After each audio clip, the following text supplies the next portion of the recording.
everybody, I'm Mark, and today on Make Your Mark, we are making over a set of semi-mismatched chairs that I picked up at several different thrift stores. Now these are slapback chairs and you can find them anywhere, but this is a great project if you want to upstyle a set of mismatched, inexpensive chairs for the summer.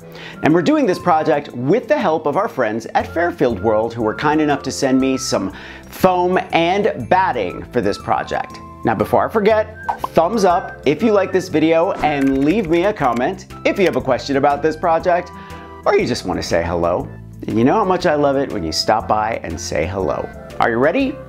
Let's make over these thrift store chairs. Secondhand clothing bazaars, what we now call thrift stores or charity shops, were common in Elizabethan England. The first charity shop was the Wolverhampton Society for the Blind in Staffordshire. People donated used goods for sale with the proceeds going to provide for the blind. Upholstery didn't become associated with comfort until the reign of Queen Elizabeth I, when the first beginnings of modern furniture and cushions began.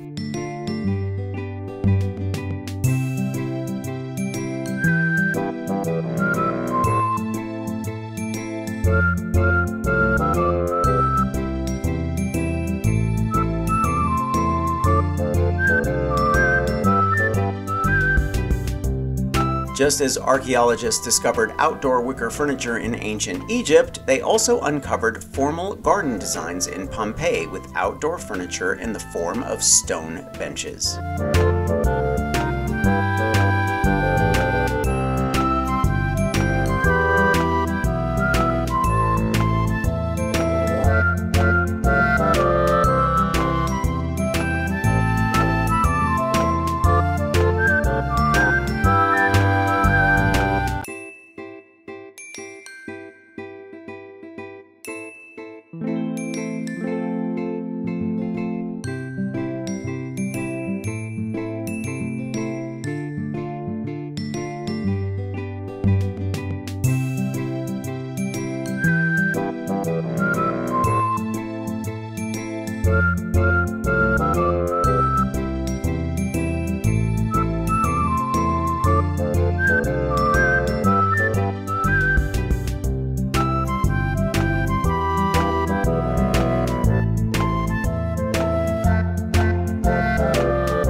I'm going to leave a link to Fairfield World and everything I used for this project in the description below.